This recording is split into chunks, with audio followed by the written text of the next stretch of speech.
Assalamualaikum warahmatullahi wabarakatuh. Jumpa lagi bersama saya Hadi di channel Ngulik Sejarah.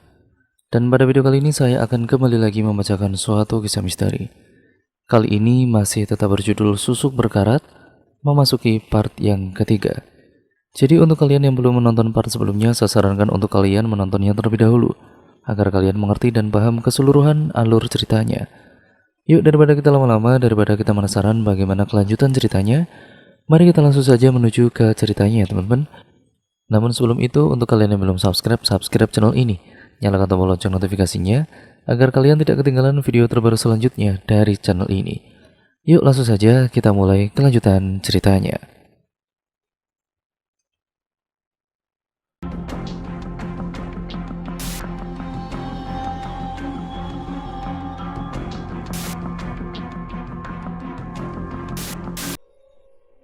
Sundari cepat bangkit dari tempat dia terjatuh tadi. Dan dia kemudian bersungut-sungut seakan kesal dengan sikap Anwar. Dasar laki-laki tidak tahu malu, menolong orang jatuh malah mau menggagahi aku, kata Sundari menggerutu. Aduh, maaf ya Neng, dia memang brengsek. Kalau boleh tahu, Neng ini siapa dan dari mana? Tanya seorang ibu-ibu yang sedari tadi melihat kejadian itu. Nama aku Sundari, dan aku keponakan Ibu Bidan Ida. Aku tinggal bersamanya menemani Ibu Ida. Ibu tadi memperhatikan wajah cantik gadis di depannya. Dia seakan tengah mengingat sesuatu. Wajah kamu agak mirip dengan Siti ya, menantu Pak Kades itu. Tapi kamu masih muda dan juga sangat cantik sekali. Sedangkan Siti sudah mempunyai anak dan wajahnya rusak karena terbakar. Iya, aku juga mendengar cerita itu dari Ibu Ida. Kalau boleh tahu di mana Siti sekarang tinggal? Ibu tadi menggeleng. Sayang tidak ada seorang pun yang tahu, tapi menurut kabar dari Ramli, dia itu diculik oleh orang sini juga. Jawab ibu tadi sambil memandangi Anwar yang masih bingung. Dirinya tidak tahu apa sebenarnya yang terjadi. Mata Anwar tajam menatap Sundari dengan pandangan yang menyimpan gejolak nafsu birahinya. Anwar seperti kehilangan akal sehatnya. Sementara itu di tempat lain, Ramli yang kini sudah terusir dan tersisih dari kehidupannya yang dulu, hidup dalam kesendiriannya. Dia melewati hari-harinya yang semakin menghitam, tanpa arah dan tujuan. Ramli, putra seorang mantan kades yang dulu hidup dalam keadaan serba muda, sekarang harus memutar otak untuk sekedar mengisi perutnya. Berkali-kali dia mencoba mencari kerja di bengkel atau tempat pencucian kendaraan, namun tidak ada seorang pun yang mau menerimanya. Bahkan dia mencoba untuk ikut bekerja di sebuah proyek bangunan. Itu pun sama saja, Ramli tetap ditolak. Siang itu, udara terasa panas bukan kepalang. Keringat membasahi baju yang dipakai oleh Ramli. Dia merasa haus, tenggorokannya kering. Untuk membeli dia tidak ada uang. Dengan malu-malu dia masuk ke sebuah warung tenda untuk meminta segelas air. Pemilik warung memandangnya dengan rasa curiga karena melihat penampilan Ramli yang kusut masai. Sambil meneguk segelas air putih, matanya melihat seorang juru parkir. Ramli berpikir untuk ikut mengais rezeki bersama orang itu. Maka dia segera menghampiri pemuda yang tadi tengah memarkir sebuah sepeda motor. Maaf bang, boleh nggak kalau saya ini ikut jadi tukang parkir di sini? Saya butuh kerjaan untuk mencari makan, kata Ramli dengan bersikap ramah dan sopan. Namun di luar dugaannya, jawaban tukang parkir itu membuat hati Ramli kesal. Anak mana lu? Enak banget lu mau ikutan parkir. Gue aja di sini gantian sama teman gue. Nggak bisa. Sana lu cari aja lahan parkir baru. Jawaban pemuda itu terlalu berlebihan. Oke, gue udah terlanjur ngomong baik-baik sama lu ya. Sekarang gue minta dengan baik pula, serahin lahan parkir ini ke gue. Lu sama teman lu kerja di bawah komando gue, gimana? Ngehe juga lu. Lu mau ngambil lahan ini? Boleh asal lu mesti tahu kalau teman gue pasti mempertahankannya juga. Gak masalah, sekarang lu panggil temen lu. Bilang kalau lahan ini gue ambil alih. Paham lu? dan tanpa basa-basi pemuda tadi langsung pergi. Beberapa saat kemudian dia kembali bersama temannya. "Oh, jadi elu orang yang sok jago ya? Mau ngerebut lahan gua? Elu tahu sekarang elu berhadapan dengan siapa?" kata pemuda yang baru muncul. "Siapa elu? Itu gak penting buat gua. Sekarang suka gak suka, mau gak mau, elu harus menyerahkan lahan ini. Kalau elu mau, elu bisa tetap kerja di sini jadi anak buah gua. Tapi kalau elu gak mau, silakan elu angkat kaki dari sini." Gila juga nih orang, mau cari mati kali lu ya? "Nih, kenalin, Cipeng, anak asli sini. Lu bakal nyesel udah berurusan sama gua." Sambil berkata begitu, pemuda yang bernama Cipeng, dia melayangkan pukulannya ke arah Ramli. Perkelahian pun berlangsung cukup seru. Apalagi Ramli kini dikeroyok oleh kedua pemuda tadi. Perkelahian antara Ramli yang dikeroyok dua juru parkir sekaligus preman itu berlangsung sangat sengit. Ramli yang sudah cukup makan asam garam dalam soal berkelahi, cukup santai saja mengimbangi keberingasan kedua lawannya. Bahkan sesekali Ramli memukul dan juga menendang kedua pemuda yang menurut Ramli bukan tandingannya. Tanpa mereka perhatikan, ternyata perkelahian itu menarik banyak orang, sehingga menjadi tontonan gratis bagi orang yang kebetulan lewat. Sebab memang Ramli mempunyai jurus andalan dari perguruan karate tempat ia pernah belajar ilmu bela diri. Sesekali penonton gratis itu pun bersorak ketika sebuah tendangan kaki Ramli berhasil mendarat di dada lawan, dan tentu saja pemuda yang bernama Cipeng itu terhuyung-huyung kemudian tersungkur jatuh mencium aspal. Cipeng merasa pandangannya berkunang-kunang kemudian ambruk. Ramli mendekati lawan yang ia anggap keroco itu, yang sedari tadi sudah ragu menghadapi Ramli. Dan benar saja, belum sempat Ramli melayangkan tinjunya, pemuda itu berlutut memohon ampun. Ramli tersenyum penuh kemenangan. Dia mengangkat wajah Cipeng yang terlihat meringis menahan sakit. "Nah, sekarang gua udah ngalahin elu berdua. Elu tinggal pilih, mau tetap bekerja di sini, jadi anak buah gua, atau elu pergi dari sini. Dan kalau elu pengen balas dendam, gue pasti ngeladenin lu pada," kata Ramli memberikan pilihan. "Oke, gue ngaku kalah. Lu boleh ambil lahan ini, tapi gue berdua juga butuh duit. Jadi gue rela gabung sama lu," jawab Cipeng terengah-engah. Ramli jadi bos parkiran. Mulai saat itu juga Ramli diakui sebagai bos oleh kedua orang anak buahnya. Yang namanya bos sudah pasti enak. Ramli tidak perlu bekerja, dia cukup mengatur dan juga meminta jatah setiap usai jam kerja. Dalam pikirannya, dia ingin melebarkan mencari lahan lain demi pendapatan yang jauh lebih besar. Ramli melirik pada para pedagang kaki lima di sepanjang trotoar. Dia pun bermimpi untuk menguasai sebagai penarik iuran. Ya, suatu gagasan yang baik baginya. Bukankah dia sudah punya cukup modal untuk mempertaruhkan kemungkinan yang terburuk yang mungkin nanti akan ia hadapi? Sementara di tempat lain, Anwar masih terus uring-uringan. Ia benar-benar sudah terkena racun asmara dari pelet yang dilancarkan oleh Sundari. Tidak peduli pagi, siang, atau malam hari, Anwar terus saja berkali-kali lewat di depan rumah Ibu Bidan Ida. Matanya selalu mencari-cari keberadaan gadis Sundari yang memang sudah sengaja membuatnya tergila-gila. Ibu Ida selalu mengawasi gerak-gerik mencurigakan dari lelaki itu. Dia takut kejadian 2 tahun lalu terjadi lagi. Ibu Ida tidak ingin kecolongan untuk kedua kalinya. Maka dia pun mewanti-wanti agar Sundari jangan sering keluar rumah, apalagi bila dia tidak ada. Istri Anwar sering curiga melihat olah suaminya yang berbeda dari biasanya. Selain suaminya sering keluar, dia juga heran selalu memakai parfum miliknya. "Abang ini kelihatannya aneh banget akhir-akhir ini. Setiap saat bolak-balik mondar-mandir ngawasin rumah Ibu Bidan. Atau jangan-jangan Abah sudah jatuh cinta sama gadis yang bernama Sundari itu?" "Ngaca bang, ngaca. Sundari wajahnya cantik, kulitnya mulus, dan kayaknya nggak ada deh gadis secantik dia.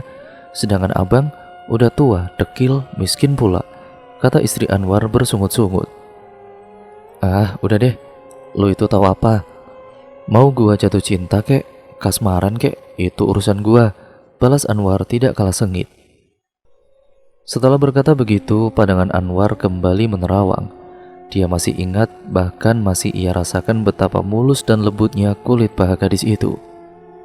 Sayang ada orang yang tahu waktu itu, padahal gua masih pengen merasakan kehangatan dan kenikmatan tubuh mulus gadis itu. Oh, Sundari, kapan ya kita bisa berduaan lagi? Nah tuh, mulai lagi dia kumatnya. Lu masih mikirin cewek itu kan? Dasar lu ya. Pikirin nih istri lu. Pikirin tuh anak lu. Kerja yang rajin, jangan khayal melulu lu gedein. Ah, bisa diam gak sih lu? Anwar membentak istrinya sembari mengangkat tangannya. Apa? Abang mau pukul? Ayo pukul. Biar semua orang tahu kalau lu lagi gak bener. Gak tahu malu, demenin cewek ABG. Pantas juga kagak. Anwar menarik tangannya yang hampir melayang, karena tiba-tiba seorang gadis belia lewat di hadapannya, yang tidak lain adalah Sundari. Dan Sundari tahu kalau Anwar tengah memperhatikannya, maka dia pun sengaja membuat gerakan yang gemulai untuk menarik perhatiannya. Langkah kakinya dibuat perlahan sehingga pinggulnya pun ikut bergoyang menggoda mata Anwar yang sejak tadi enggan berkedip. Sundari, kamu mau kemana? Tanya Anwar tanpa menghiraukan istrinya yang masih gemetaran. Abang, aku mau beli sayuran bang, jawab Sundari sambil tersenyum menggoda. Hati Anwar kebat-kebit melihat senyuman yang menggoda itu. Ia bangkit dari kursinya, bermaksud untuk ingin mengiringi langkah gadis itu. Namun keinginannya terpaksa ia urungkan karena istrinya langsung menarik lengannya. Masuk, seru istrinya. Sundari melanjutkan langkahnya menuju warung, dan di warung itu hampir semua mata yang kebanyakan kaum hawa itu memandang takjub dengan kecantikan yang dimiliki oleh Sundari. Bahkan seorang ibu pun sampai berdecak kagum. Enggak nyangka ya kalau ibu bidan mempunyai keponakan secantik itu. Pantasnya sih artis tuh anak. Lihat aja itu penampilannya, asal tapi tetap mempesona, iya enggak? Ah bener tuh bu, jangan-jangan dia memang artis kok, timbal ibu yang lain.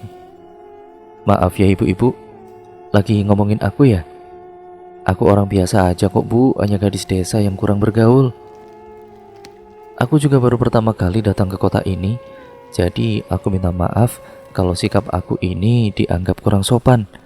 Sundari memotong kasakusuk ibu-ibu itu. Oh enggak kok Neng, saya enggak bilang begitu. Saya sangat senang kalau Neng betah tinggal di sini. Ngomong-ngomong, si Neng ini sudah punya pacar belum? Tanya ibu yang sedari tadi diam memperhatikan Sundari. Kebetulan belum laku, balas Sundari asal saja. Kebetulan ibu punya anak laki-laki. Dia bingung mau cari istri. Kayaknya sih cocok kalau sama si Eneng. Anak ibu namanya Haris. Dia udah kerja di pabrik sepatu, gajinya ya juga lumayan. Wah, ada iklan yang numpang lewat nih, seloro yang lain. Dan suasana di warung itu pun tidak terasa kaku seperti pertama kali kedatangan Sundari. Malam sudah semakin larut. Suasana sekitar mulai terlihat sepi. Hanya ada beberapa pemuda yang biasa nongkrong sambil bermain gitar dan bernyanyi menirukan gaya Iwan Fals. Tanpa ada sepengetahuan mereka, Anwar berjalan memutar untuk menghindari pemuda-pemuda tersebut. Anwar berhenti di depan rumah Ibu Ida, yang menurutnya orang tua itu telah terlelap. Dan memang benar, bidan Ida sudah tertidur sejak sore tadi. Anwar mengetuk pintu perlahan nyaris tidak terdengar. Namun, bagi Sundari suara sekecil apapun pasti terdengar. Sebab Sundari ini kan yang sekarang kan bukanlah Sundari yang dulu. Pada ketukan kedua, Sundari membuka pintu.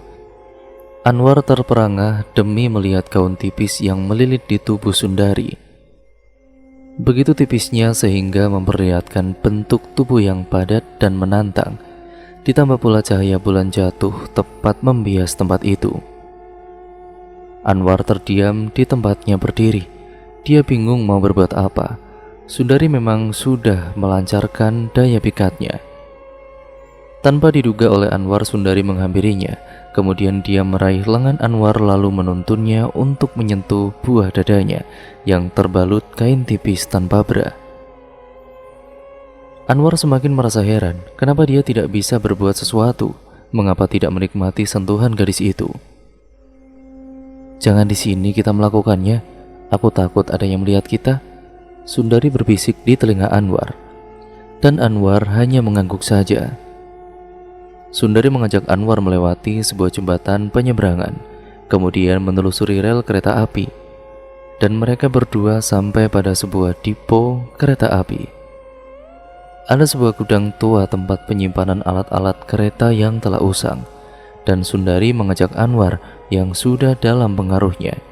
Ia pun kemudian masuk ke sebuah kamar bekas penjaga gudang.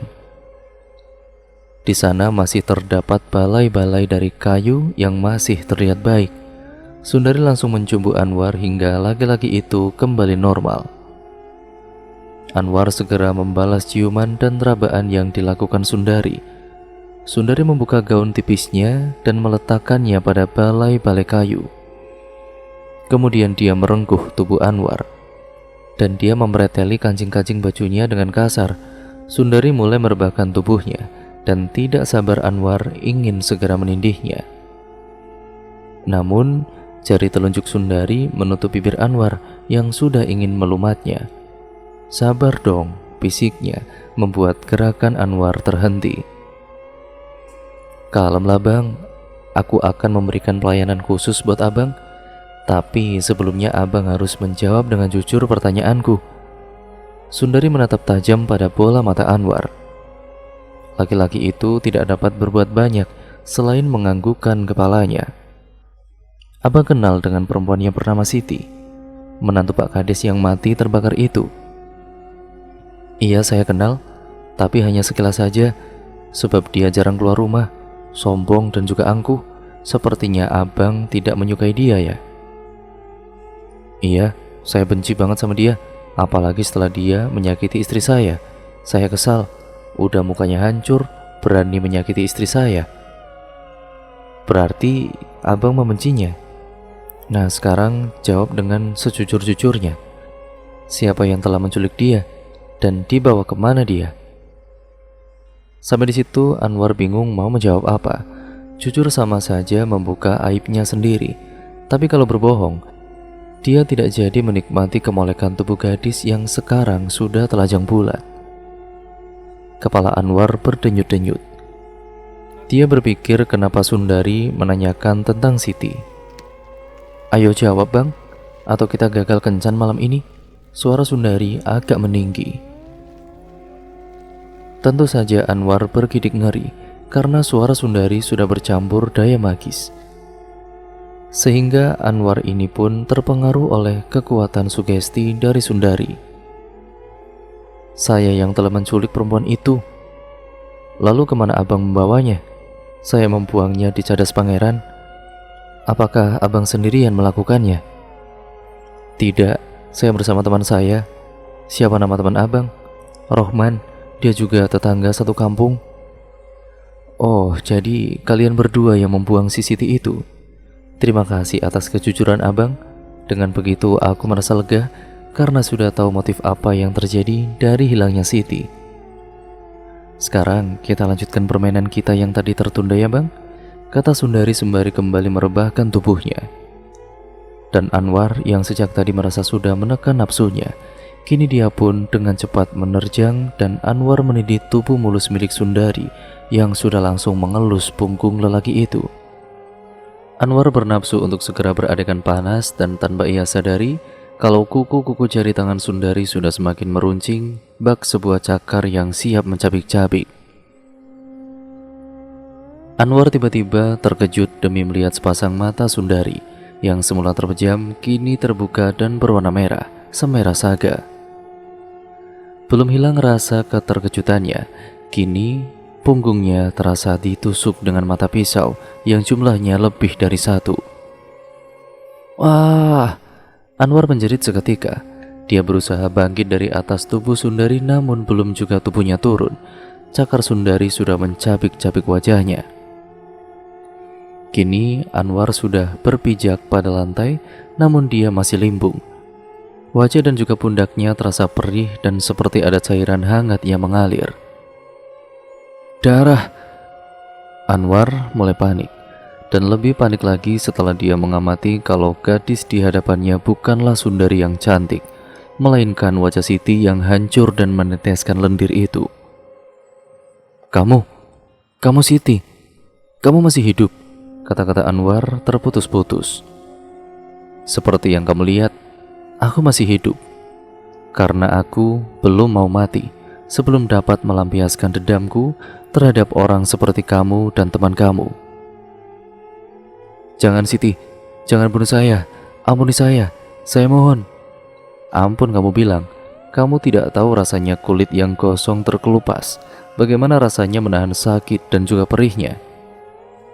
Dan kamu tidak tahu betapa tersiksanya aku ditekuk tubuhku dan dimasukkan ke dalam karung, betapa menderitanya aku saat tubuhku kalian lempar ke dalam jurang, dan betapa aku mengharapkan kematian segera datang menjemputku. Tapi takdir berkata lain. Aku tidak boleh mati sebelum membalas semua perbuatan kamu dan teman kamu, juga orang-orang yang telah menghinaku. Hihihihi. Sundari tertawa panjang. Kemudian dia memegang kepala Anwar yang sudah lemas terkena cakaran kuku Sundari yang mengandung racun tersebut. Lalu kedua tangan Sundari dengan sekuat tenaga memutar kepala itu hingga ke belakang.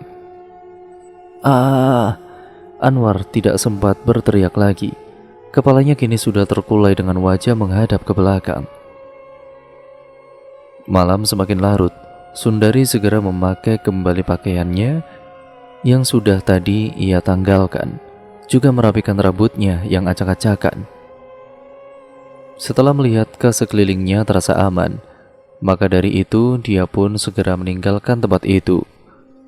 Beruntung sampai di rumah Ibu Ida, dia masih terlelap dalam tidurnya. Pada pagi harinya, kabar tentang penemuan mayat di bekas gudang dipo kereta api membuat gempar seluruh kampung itu. Terlebih lagi ternyata mayat itu adalah warga mereka sendiri, yaitu Anwar. Istri Anwar menangis histeris demi melihat kondisi mayat suaminya yang rusak, bahkan kepalanya terpuntir ke belakang.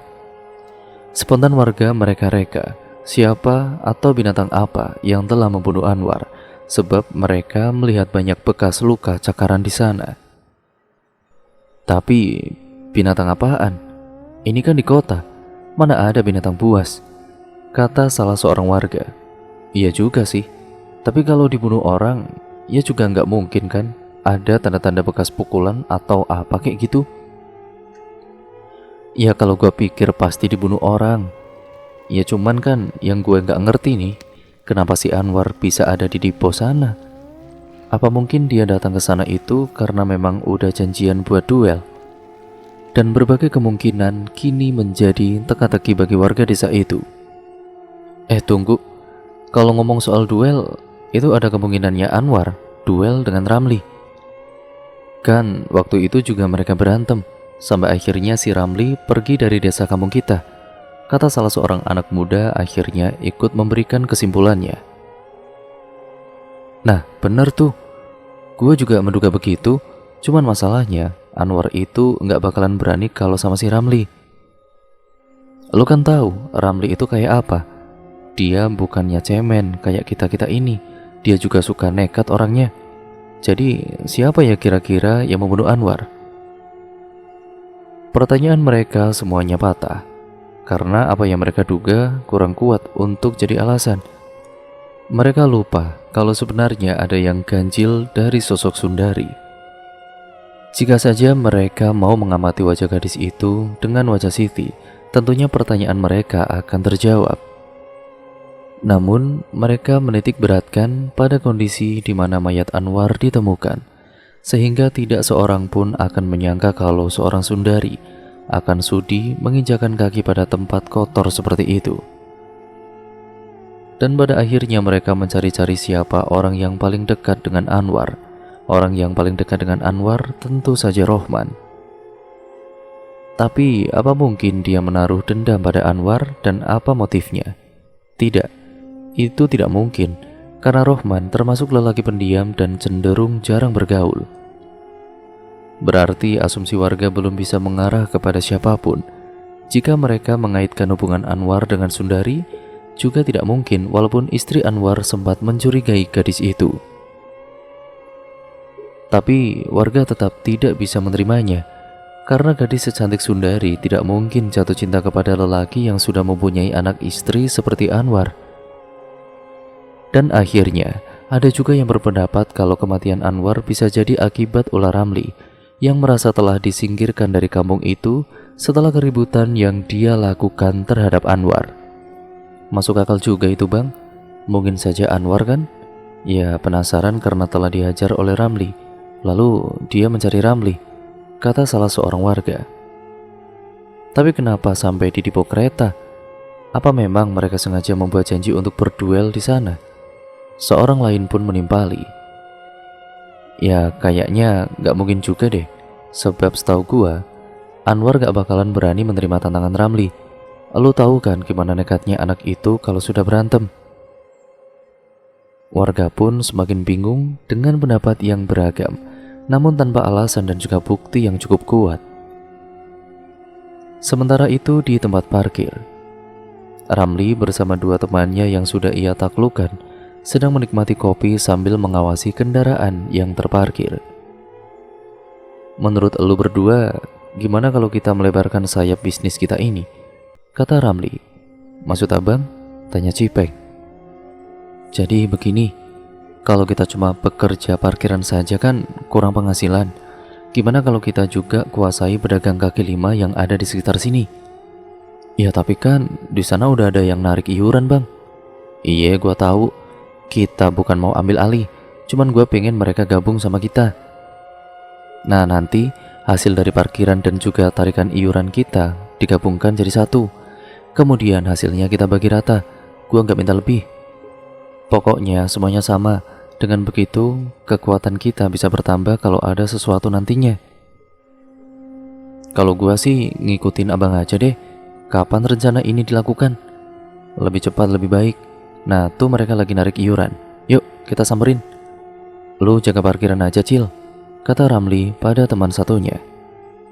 Ramli dan juga Cipeng menarik seorang dari mereka yang akan meminta iuran kepada pemilik warung soto.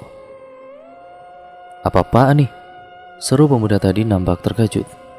Gak ada apa-apa, cuma gue pengen bilang ke elu, gue pengen elu gabung sama kita, anak parkiran. Maksud lu apa? Gue pengen hasil penarikan iuran pedagang sama parkiran kita gabung, dan hasilnya kita bagi rata. Siapa elu? Ngatur-ngatur gue seenak udel aja, gak bisa.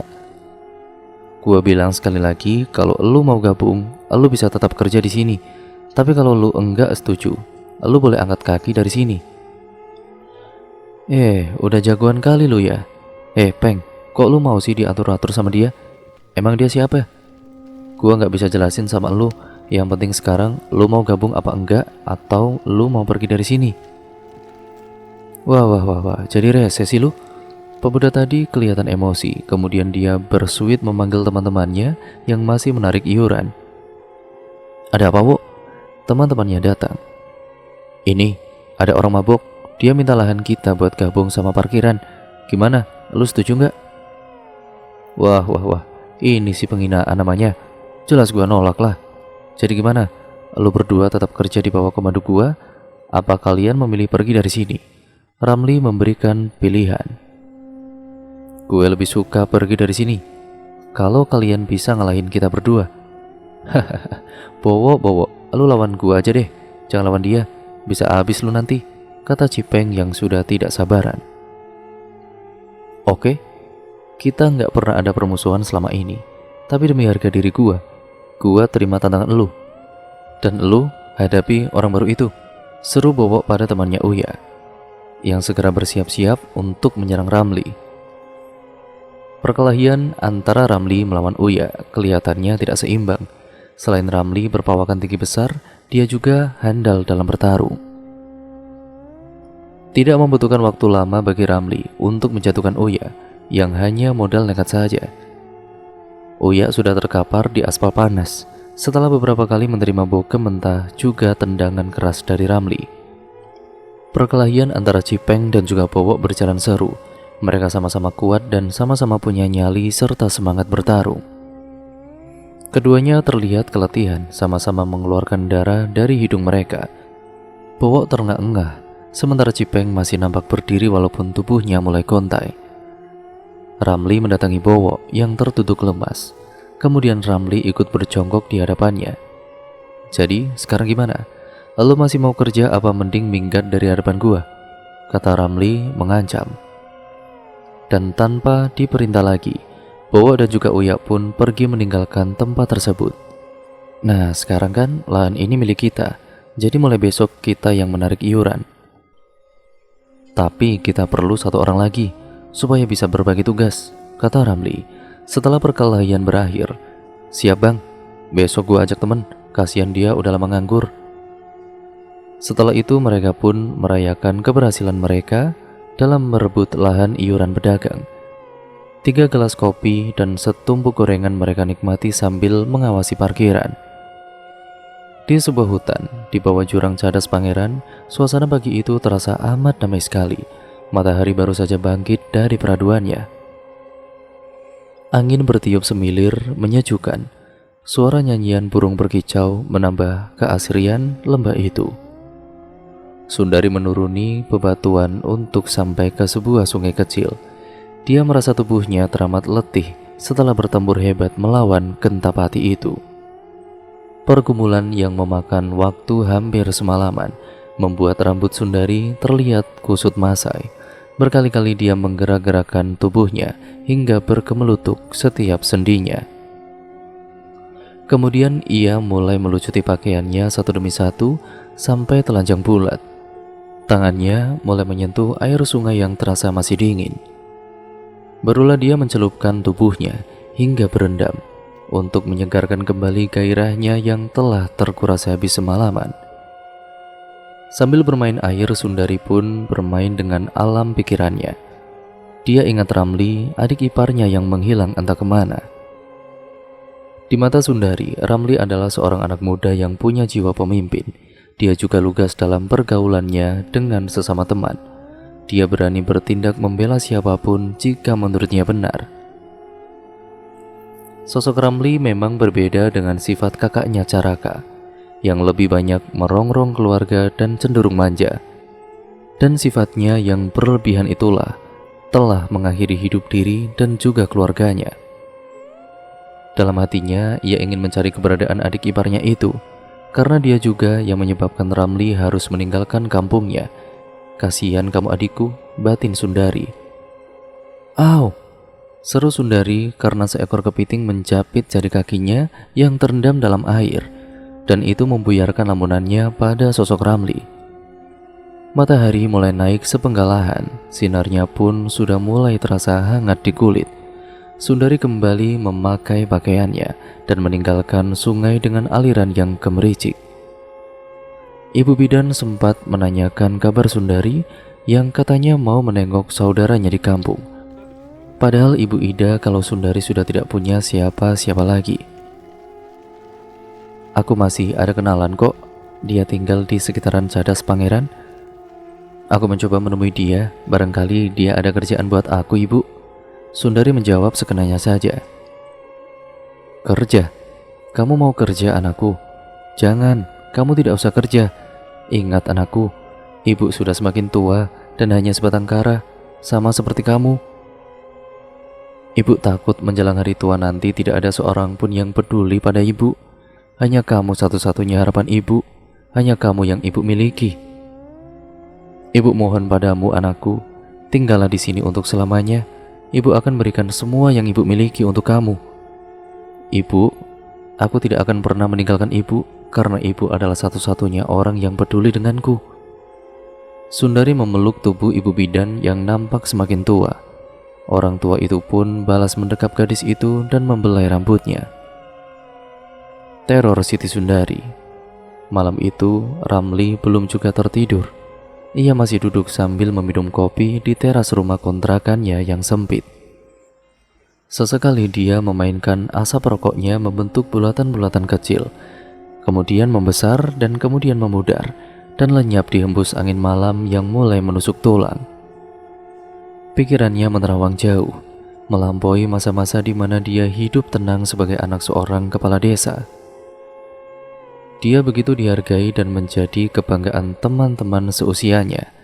Dia juga yang selalu dijadikan andalan dalam setiap keributan antar kelompok pemuda kampung. Karena memang Ramli termasuk anak muda yang bersikap arogan. Namun terkadang dia juga dicap sebagai biang kerok kampung, sebab sifatnya yang keras dan selalu egois. Tiba-tiba dia teringat akan kakak iparnya yang telah sekian lama tidak pernah ada kabarnya. Ramli merenungi nasib buruk yang telah menimpa satu-satunya keluarga terakhir yang ia miliki. Entah kenapa malam ini dia begitu merindukan sosok seorang kakak yang berhati lembut. Namun sayangnya dia hidup terkurung dalam ketidakberdayaan karena dia memiliki suami yang tidak bisa memberikan kebahagiaan kepadanya. Ramli seperti merasa ada perasaan lain yang tiba-tiba menyeruak merobek kenangan lamanya. Dia ingin mencari keberadaan Siti, kakak iparnya. Tapi dia tidak tahu kemana harus melangkahkan kakinya untuk mencari jejak perempuan itu. Dan hanya satu orang yang masih menganggap keberadaan Ramli, yaitu Bidan Ida. Selebihnya, tidak ada seorang pun yang mengharapkan keberadaan pemuda itu. Keesokan harinya, sore itu Ramli menyusuri jalan kecil di kampungnya. Dia sengaja menempuh jalan atau lebih tepatnya gang-gang kecil untuk mencegah bertemu dengan teman-teman lamanya. Dia tahu kalau kini teman-temannya itu tidak lagi peduli dengannya. Untuk terlihat tidak terlalu mencolok, dia mengenakan topi yang hampir menutupi sebagian wajahnya. Setelah melewati beberapa kelokan, akhirnya dia sampai di depan rumah Bidan Ida. Kebetulan Ibu Ida tengah duduk di ruang tamu. Sehingga begitu dia melihat ada orang yang datang, dia segera menyambutnya. Dan betapa terkejutnya Ibu Ida melihat siapa yang datang. "Ramli?" tanya Ibu Ida seperti tidak percaya melihat pemuda di hadapannya yang ternyata adalah Ramli. "Iya Ibu, saya sudah lama enggak melihat Ibu," balas Ramli sambil mencium tangan Ibu Ida. Ibu Ida tertegun melihat sikap Ramli yang mencium tangannya. Sebab Ibu Ida sudah tahu betul sifat pemuda itu, sombong dan juga urakan tidak ada tata krama. Ibu tua itu pun menyuruh Ramli untuk masuk kemudian pergi ke dapur. Dan tidak lama kemudian Ibu Ida kembali bersama seorang gadis dengan membawa baki berisi gelas air minum. Ramli yang sejak tadi memandang kosong pada langit-langit kamar, menjadi terhenyak demi melihat seorang gadis cantik yang segera meletakkan baki. Mata Ramli tidak berkedip memandangi wajah gadis di hadapannya yang tersenyum sangat manis sekali padanya. "Apa kabar adikku?" Gadis itu menyapa dengan lembut.